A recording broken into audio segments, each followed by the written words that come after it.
Avis vascular centre, మన దేశంలోనే the best varicose vein hospital. ఏంది మళ్ళీ అప్ప? ఇప్పటికే 200 రూపాయలు అప్పు, మళ్ళీ అప్పు కావాలా? ఇదిగో ముందు నువ్వు చొక్కాయి పక్కన పెట్టు. అబ్బే వద్దండి, అసహ్యంగా ఉంటుంది. ఏ నీకేమన్నా గజ్జి తమర వగైరా రోగాలున్నాయా? అబ్బే అలాంటి ఏమి లేవండి, మొత్తం డబ్బు రేపు ఇచ్చేస్తాను. అదేం కుదరదాయి. ఇవాళ డబ్బన్నా కట్టు, చొక్కా అన్న ఇప్పు. ఇంకొకసారి ఆలోచించండి. ఏంద్రా ఆలోచించేది? నువ్వు ఇప్పుతావా, నన్ను ఇప్పమంటావా? ఆగండి, వద్దులండి, మరి ఇప్పు. నేనే ఇప్పుతా. దీంతో నీకు నాకు చెల్లు. ముందు జాగ్రత్త వచ్చాడు, 2 చొక్కాలు వేసుకొని. ఏంది ఏందిరా? ఏ తెలుగు గురుగారు మీది? మరి అదే బాకీ కలెక్షన్ అంటే చూసి నేర్చుకోండి. ఏంటి 220 రూపాయలకు 35 రూపాయలు చొక్కా తీసుకోవడమా? 35 రూపాయలు ఏంది? మరి 350 రూపాయలా? వాడిని ఆపరా, వెళ్ళి పట్టుకోండి పో.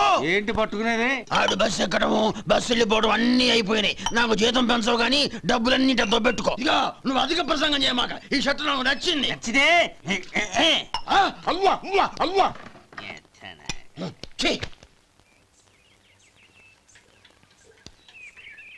అమ్మా సుమతి, లోపల గొడుగుంది పట్టరమ్మా.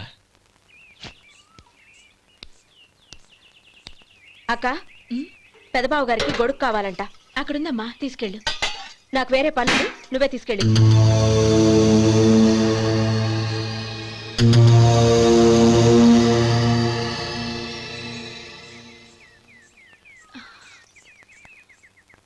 బావగారు, ఇదిగోండి గొడుగు.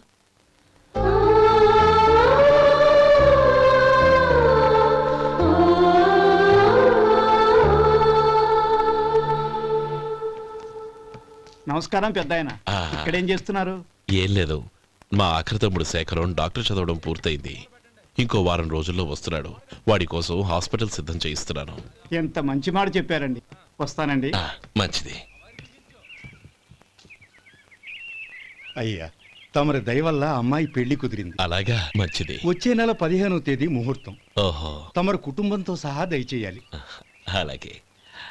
అమ్మా, ఆశీర్వాదం తీసుకురా. 10 కాలాల పాటు పిల్లా పాపలతో చల్లగా ఉండమ్మా. మరి మేము వస్తామయ్యా. ఉండండి ఒక్క నిమిషం. అమ్మా సుమతి, దేవుడి దగ్గర ఉన్న కుక్కమరిని తీసుకురామ్మా. అవును, అబ్బాయి ఏం చేస్తుంటాడు? రైస్ మిల్లులో గుమస్తాగా పనిచేస్తున్నాడండి. ఎవరి మిల్లులో? వెంకయ్య గారి మిల్లులోనండి. ఆహా. అమ్మా సుమతి, కుంకుమేదమ్మా?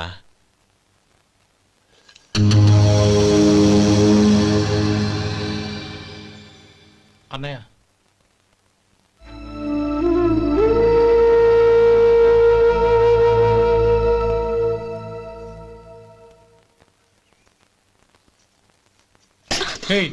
ఏంటిది? వచ్చిన దగ్గర నుంచి చూస్తున్నాను. అన్న ఏం చెప్పినా పట్టించుకోవేంటి? అసలు మా అన్నయ్య గురించి ఏమనుకుంటున్నావు? ఆయన ఏం చూసుకునే నీకు ఎంత పొగరు? గోపి, ఏంట్రా ఆ మాటలు? అమ్మా, నువ్వు లోపలికెళ్ళు.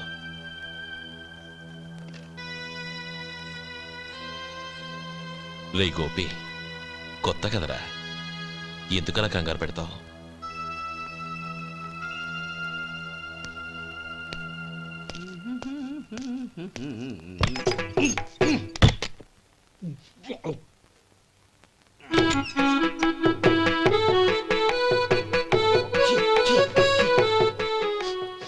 ఏంటయ్యా ఎలక తెచ్చిన వాసన వస్తుంది? ఎక్కడా? ఇప్పుడే పోయింది.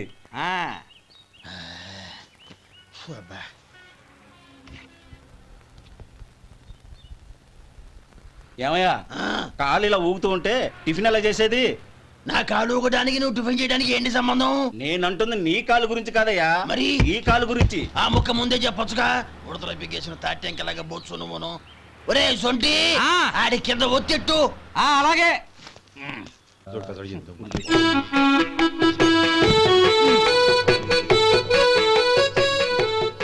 ఇప్పుడు ఓకే.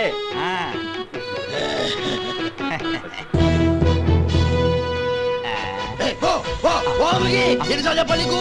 ఒకసారి బుద్ధి లేదు. కడుపు గడ తిన్నావు, గడి తిన్నావా? పోతలకి పో పో పో పో పో. అబ్బా,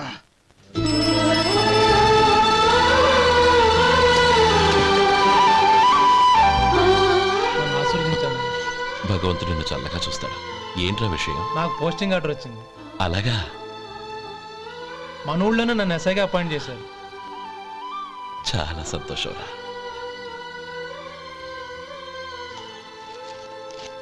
అన్నయ్య, నాకు కాదురా, ముందు మీ ఆవిడికి పెట్టు. ఇదంతా ఆ అమ్మాయి అదృష్టం. నీకు ఉద్యోగం రావాలని ఎన్ని నోములు నోచిందో, ఎందరు దేవుళ్లకు మొక్కిందో. వెళ్ళి మీ ఆవిడికి పెట్టు. బావగారు, నన్ను క్షమించండి అరే, బావగారు. ఏంటమ్మా ఇది?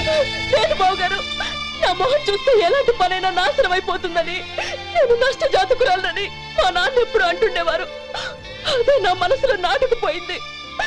ఆ రోజు మీరు కుంకుమ భరిని అడిగినప్పుడు శుభమా అంటూ పెళ్లి చేసుకోబోయే ఆ పిల్లకి నా చేతులతో కుంకుమించానంటే ఎక్కడ శుభం జరుగుతుందోనని భయపడ్డానండి.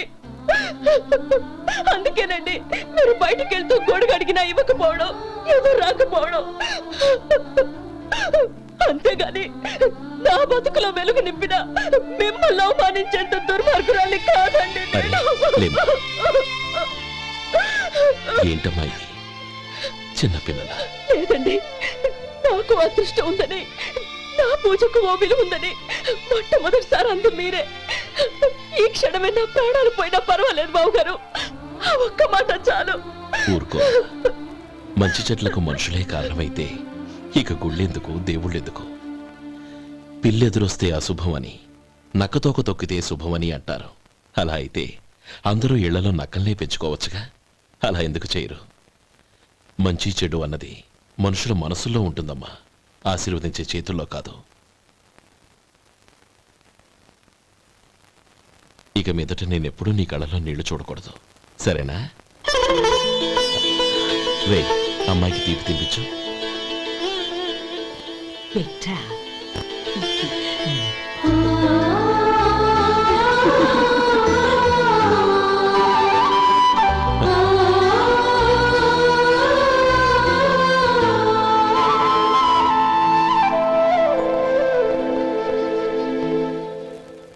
మధు, చిన్నప్పుడు నేను ఒక్కడనే కష్టపడుతున్నానని, నాకు సాయంగా ఉండాలని చదువు అప్పలేదన్న వంకతో చదువు మానేశావు. ఇప్పుడు నీ తమ్ముళ్ళిద్దరూ అభివృద్ధిలోకి వచ్చారు. మరుదులిద్దరికీ మంచి ఉద్యోగాలు వచ్చాయి. తన భర్త మాత్రం అలాగే ఉన్నాడని నీ భార్య బాధపడదు. చూడు మధు, చదువుకున్నోళ్లే వృద్ధిలోకి రావాలని ఏమీ లేదు. కృషి పట్టుదల ఉంటే ఎవరైనా ఏదైనా సాధించవచ్చు. నీకు తెలివితేటలున్నాయి. నువ్వు తలుచుకుంటే కానిదంటూ ఏదీ లేదు. పైగా నీకు సాయిగా మేమందరం ఉన్నాం. ఎవడ్రా వాడు? ఇన్నాళ్ళుగా వ్యాపారం చేస్తున్నాను, నిన్నగాక మొన్న వచ్చినోడు వాడు నాకు పోటీయా? వాణ్ణి పెరగనివ్వకూడదు. వాణ్ణి ఇక్కడికి రప్పించండి, నేను మాట్లాడతాను.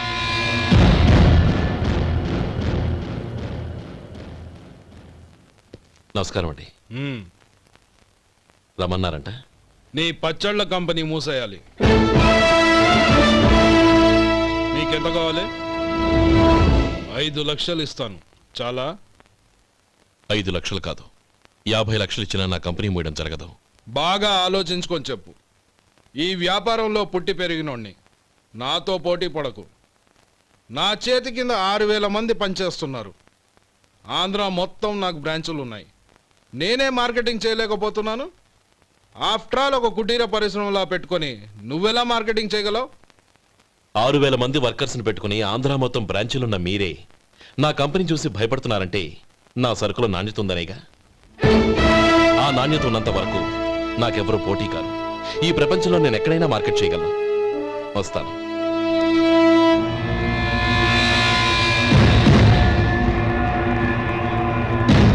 ఇక్కడ ఏం లేదండి. ఇక్కడ ఏం లేదండి. ఇప్పుడు ఊపిరి పీల్చి బిగ్బట్టు, నెమ్మదిగా వదిలి. ఓకే, లే, నెమ్మదిగా ఇలా వచ్చి కూర్చో. ఏం లేదు, మామూలు కడుపు నొప్పే. ఈ టాబ్లెట్స్ 3 రోజులు వాడు. ఎలా వాడాలో ఇందులో రాశాను. Token number 29. ఏమన్నారయ్యా? టౌన్ డాక్టర్ భయపెట్టేశాడు, ఆపరేషన్ అది ఇదని. కానీ ఈ డాక్టర్ బాబు ఏమీ లేదని చెప్పాడు. అలాగా? ఈ బాబు 10 కాలాల పాటు చల్లగా ఉండాల. రేసొంటే వస్తున్నా రే భగవంతుడి దయ వల్ల తమ్ముడు హస్తవాసి మంచిదని అప్పుడే పేరొచ్చిందిరా. తమ్ముడిని దగ్గరుండి జాగ్రత్తగా చూసుకో. పని హడావుల్లో పడి వేళకి భోంచేయడము. అబ్బే అదే లేదన్నయ్య, 1 గంటకల్లా పేషెంట్ కట్టు, భోజనం పెట్టు. అది అలా జాగ్రత్తగా చూసుకో. నేను చూసుకుంటాను కదన్నయ్య, నువ్వు వెళ్ళు. ఆహా.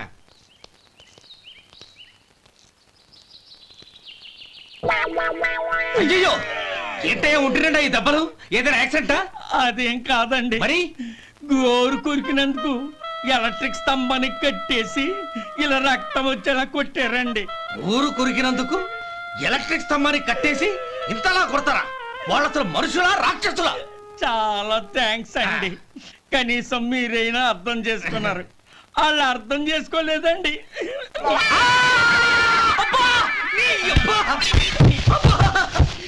గోరు కొరకడం అంటే ఇదా?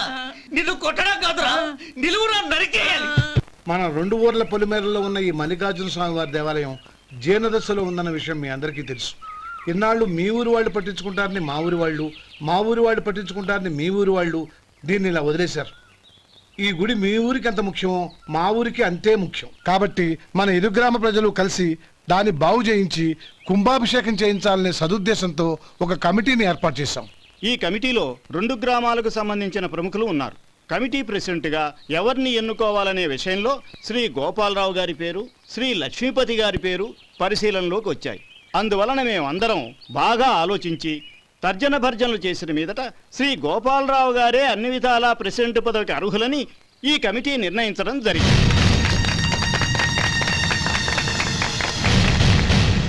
అంచేత ఈ ఉభయ గ్రామ ప్రజలు శ్రీ గోపాలరావు గారికి ఉదారంగా విరాళాలు అందజేసి ఈ శుభకార్యాన్ని జయప్రదం చేయవలసిందిగా కోరుతున్నాం. ఏంటి ఇంకా రాలేదా? ఏంటయ్యా టైం 10 అవుతోంది, బోర్డు మీద 10 గంటలను రాసింది. మీ డాక్టర్ ఇంకా రాలేదు. అసలు మీ డాక్టర్ కి టైం సెన్స్, పంక్చువాలిటీ ఏమైనా ఉన్నాయా? ఇంతకీ మీరెవరండి? నేను డాక్టర్ అమ్మని. ఓహో, మీరు డాక్టరేనా? డాక్టర్ అంటే డాక్టర్ని కాదయ్యా, డాక్టర్ని చేసుకోబోయేదానని అర్థం. ఓహో, అవును, నువ్వెవరు? నేను ఇక్కడ టోకన్ ఇస్తూ ఉంటానులేండి. తప్పుకో, తప్పుకోవయ్యా. అవును, మీ డాక్టర్ కి ఎవరో అన్నయ్య ఉన్నాడంట కదా, ఎలాంటోడు? ఎలాంటోడంటే అదేనయ్యా, చాలా కోపిష్టని విన్నాను. ఎందుకని అడుగుతున్నారు? ఎందుకంటావేంటయ్యా? ఆ అన్నయ్య మాట వినగానే మీ డాక్టర్ గడగడా ఉణిగిపోతాడు. అసలు డాక్టర్ చదివే తమ్ముణ్ణి అలా భయపెట్టచ్చా? తప్పు కదా? తప్పేనండి. కాని కాని నాకు మీ డాక్టర్కి పెళ్ళవని ఆ అన్నయ్య సంగతి అప్పుడు చెప్తాను. ఏం చేస్తారండి? ఏం చేస్తానా, సంవత్సరం తిరగకుండానే కవల పిల్లల్ని కని వాళ్ళ అన్నయ్య చేతిలో పెడతాను. వాళ్ళకి 5 సంవత్సరాలు వచ్చేసరికి ఆయన్ని బాగా మొట్టికెళ్ళేస్తారు. అలా నా కసి తీర్చుకుంటాను. ఈ డాక్టర్ ఎప్పుడు వస్తాడో ఏంటో. అది సర్లే కానీ నువ్వు పని చేయి. మీ డాక్టర్ రాగానే నేను వచ్చి వెళ్ళానని చెప్పు. నేను అంటే ఓ, నా పేరు చెప్పలేదు కదా, నందిని. ఏం చెప్తావు?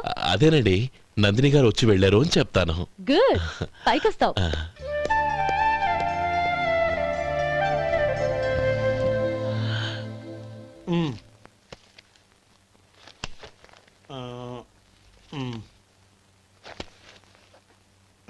దీంతో మొత్తం 4,98,200 అయ్యాయి. పోతే నువ్వు ఇచ్చినంత ఇవ్వలేకపోయినా ఈ దైవకార్యానికి నా వంతు చందా 1800. దీంతో మొత్తం 5 లక్షలు పూర్తయ్యాయి. సరేరా, నేను ఈ డబ్బు తీసుకుని పట్నం వెళ్ళి బ్యాంక్ లో వేసి వస్తాను. అలాగే, నేను నీతో వద్దాం అనుకున్నాను రా, అనుకోకుండా సాయంత్రం ఇన్స్పెక్షన్ వచ్చింది. పర్వాలేదులే, వెళ్ళొస్తాను.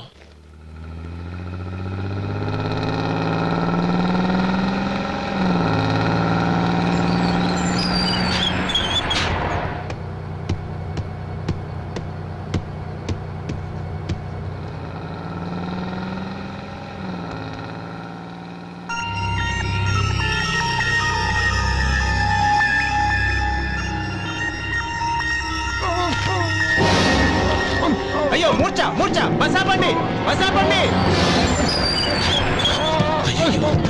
ఇదిగోండి తాళం చేతులు గుర్తి. ఈ తాళం చేతిలో పెట్టండి. వీటి వల్ల ప్రయోజనం లేదు. 4 ఖర్చుకోకుండా పళ్ళ మధ్య పెట్టడానికి గట్టిగా అది నోట్ అయిపోండి. ఇదిగో ఇది చూడండి.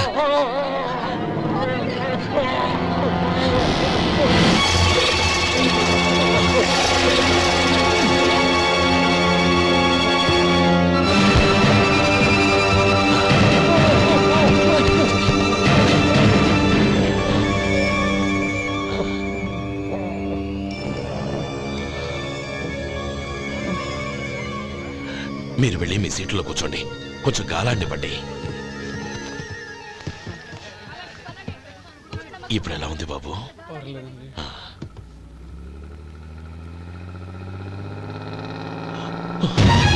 అయ్యో, నా బ్యాగ్ ఎవరైనా చూసారా? అందులో 5 లక్షలు ఉన్నాయి. నా బ్యాగ్ వెంటనే బస్ ఆపండి. ఎవరిని కింద దిగవద్దు, అందరినీ చెక్ చేయండి. నా అంచనా తప్పు కాలేదు. వాడి మంచితనమే వాడిని దెబ్బకొట్టింది. మన వాళ్ళని పంపించి గుడి తాలూకు డబ్బు కొట్టేశాడని పోలీస్ కంప్లైంట్ ఇవ్వండి. ఇప్పుడు ఆ స్టేషన్లో ఎస్ఐ వాడి తమ్ముడే. వాడే వెళ్ళి వాడి అన్నయ్యని అరెస్ట్ చేసి వీధుల్లో నడిపించుకు తీసుకురావాలి. అది నేను కళ్ళారా చూడాలి, మనసారా సంతోషించాలి. అయ్యా గోపాలం గారు, మీరు దేవస్థానం సొమ్ము దొంగిలించారని ఎవరో పోలీస్ కంప్లైంట్ ఇచ్చారంట. మిమ్మల్ని అరెస్ట్ చేయడానికి మీ తమ్ముడు గారు వస్తున్నారు.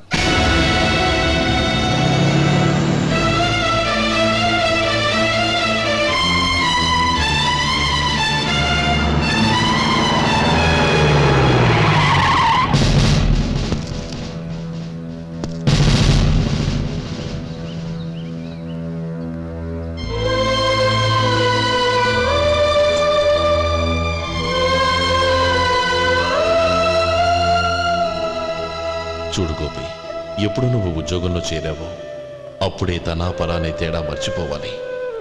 నేరం చేసిన వాడు నీ తమ్ముడైనా అన్నైనా సరే శిక్షించాల్సిన బాధ్యత నీది. అదే నువ్వు నీ ఉద్యోగానికి ఇచ్చే గౌరవం.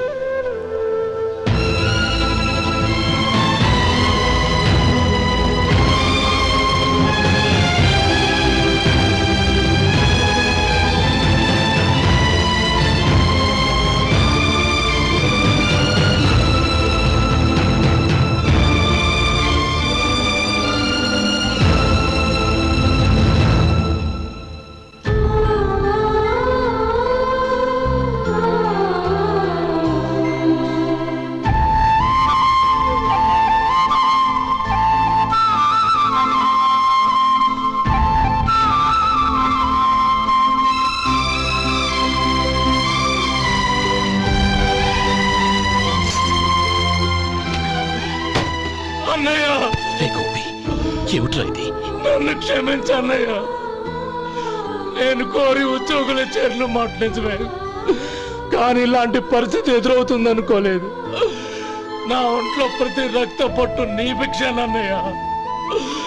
నిన్ను అవమానపరిచి ఉద్యోగం నిలబెట్టుకునే బదులు నా ప్రాణాలను వదులుకుంటారు, కానీ ఈ పని మాత్రం నేను చేయలేనన్నయ్య.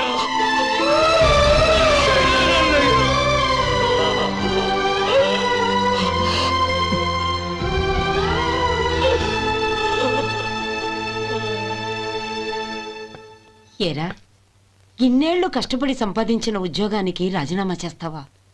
కనీసం నీ పెళ్ళాం ఏమనుకుంటుందోనని ఆలోచించావా? ఇందులో అనుకోవడానికి ఏముంది మామగారు? ఎండనక వాననక కష్టపడి ఓ తండ్రి కంటే ఎక్కువగా ఈయన్ని పెంచి పెద్ద చేశారు బావగారు. అలాంటి దేవుణ్ణి అరెస్ట్ చేసే ఆ ఉద్యోగం ఈయనకు అవసరం లేదు. బాగుంది. అన్నకు తగ్గ తమ్ముడు, తమ్ముడికి తగ్గ పెళ్ళాం. సరే, మీ ఇష్టం. నానమ్మ, అన్నయ్యడి. నమస్కారం అండి. ఓ, నువ్వా? రా కూర్చో. పర్వాలేదండి. ఏంటి ఇలా వచ్చావు? ఆ రోజు నా కంపెనీని మూసేయమన్నారు. ఇప్పుడు నేను మూసేయడానికి సిద్ధంగా ఉన్నాను. దానికి ప్రతిఫలంగా నాకు 5 లక్షలు కావాలి. అలాగే, నీకు కావాల్సిన 5 లక్షలు నేను ఇస్తాను. చాలా థ్యాంక్స్ అండి. కానీ మీరు మీ కంపెనీని మూసేయక్కర్లేదు. సార్? అవును మిస్టర్ మధు, మీ అన్నగారికి జరిగిన అన్యాయం గురించి తెలుసుకున్నాను.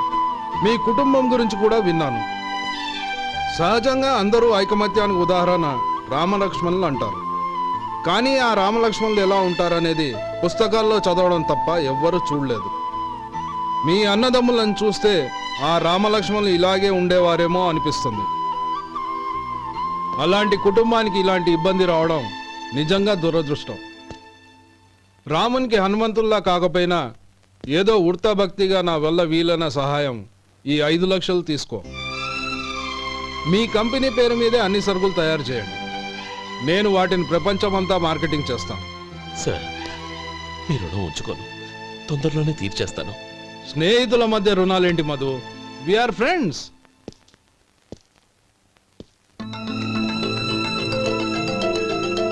ఏంటో అక్కడ ఆగిపోయావు రా. నువ్వు మీ అన్నయ్యని అరెస్ట్ చేయడానికి అట్టెళ్ళావు, ఆయన లొంగిపోవడానికి ఇటు వచ్చారు. అవును, యూనిఫామ్ చేత్తో పట్టుకొచ్చావేంటి? సార్ నేను రే, ఈ మాత్రం దానికే బెదిరిపోయి ఉద్యోగం వదులుకుంటావా? నువ్వు ఇలాంటివి ఎన్నో సమర్థవంతంగా ఎదుర్కోవాలి. నిన్ను నేను ఎస్పీగా చూడాలి. అది కాదన్నయ్య. ఇంకేం మాట్లాడకు.